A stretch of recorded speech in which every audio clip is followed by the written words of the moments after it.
get my feeler gauges out of the way. I don't really need them here.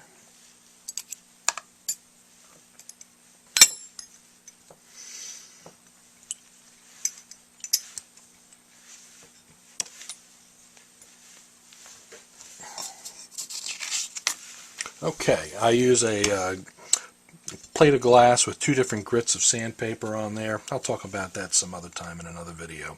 But so what I'm going to do is take down. It's usually a good idea to mark with with a pencil or a white marker where you want to start. But you know, I'm going to actually just use the fine sandpaper. I want to go slow, and you can get some idea of your progress by the scuff that you start seeing on the mouthpiece.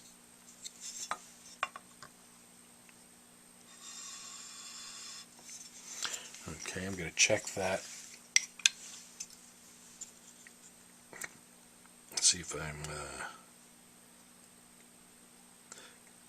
how fast that's cutting. Well, as it turns out, that may be even already. It wasn't off by much, so glad I didn't use the coarse sandpaper. On a metal mouthpiece, you could safely use the coarse, but I'm going to stop right there already. That's pretty darn good.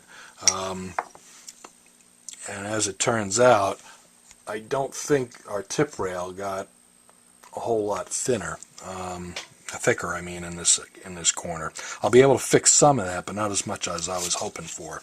So let me buff this up. But I've seen cases where that is even more extreme from what I think a refacer not using an extended feeler gauge set, where the corner is quite a bit crooked. So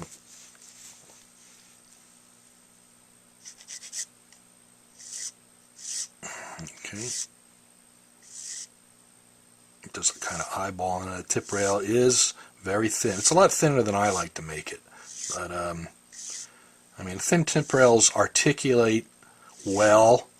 They can chirp though, and they make it difficult for you to kind of center up your reed though. So I like, you know, something medium thin, not ultra thin.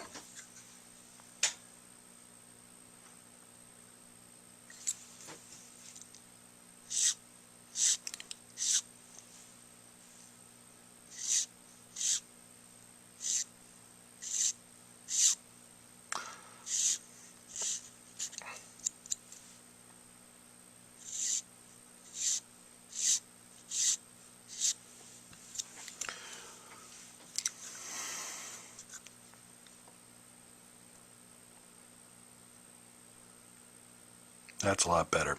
So, you know, I'm going to round these corners just a little bit more on both sides. At least now they're symmetric.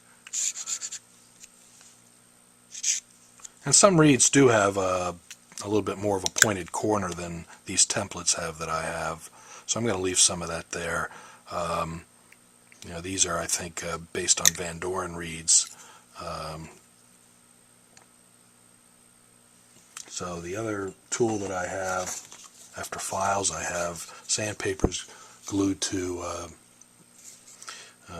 wood here, and this is a nice way to kind of finish up the tip rail.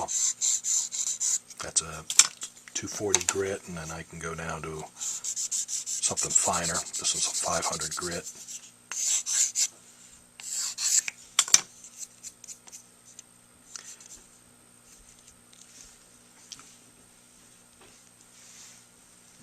There you have it. That's a lot better than it was. I might also, you know, I'll trim the sides a little bit. You can see that the rails kind of flare out on either side of this, and that's not needed. That just overhangs. I think it articulates a little better if it matches the width of the reed better. So I'm going to take that down on both sides.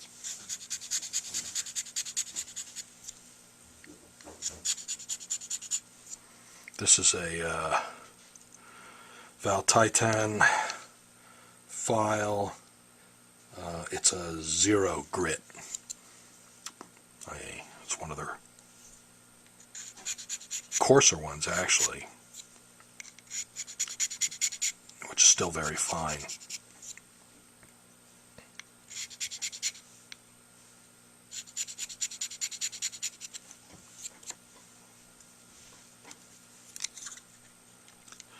So it still overhangs slightly, not as much as it did. It's pretty even. It's got a little bulge right here across that rail. It's a little fat on the inside and outside.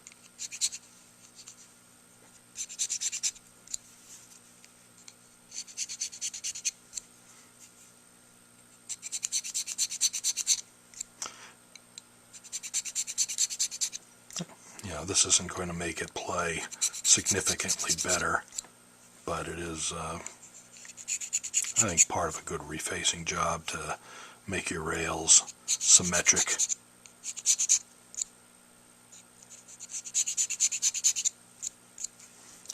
It mostly is important near the tip where there's a lot of reed movement and a lot of air getting pulsed inside the mouthpiece from the reed vibrating, which generates the actual, standing wave inside the sax. A little bit on the left side.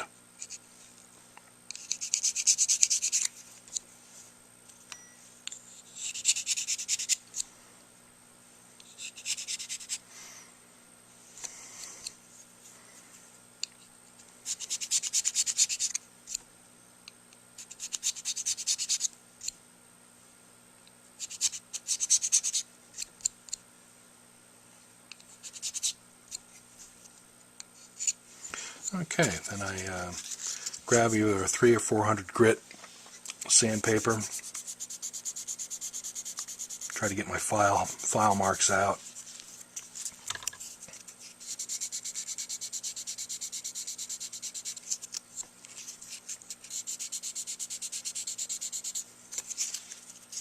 Inside too. Outside didn't do that much.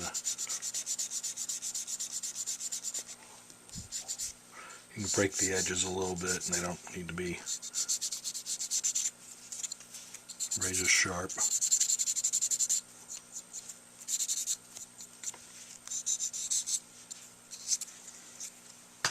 Then the last little bit, I can go to a 600 grit sandpaper, but a lot of times you can get away with just going right down to the steel wool.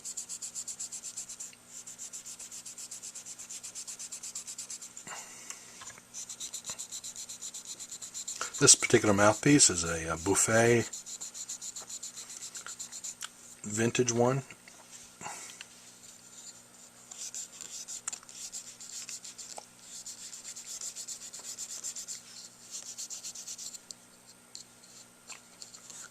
Got a little scratch in there from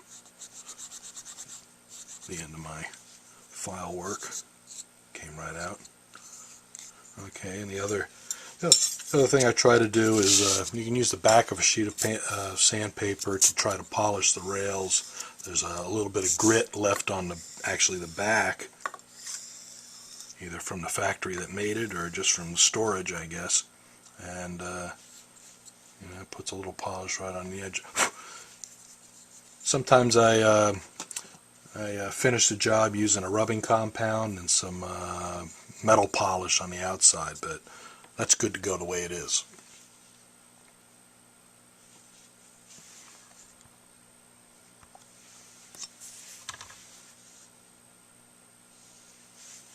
And a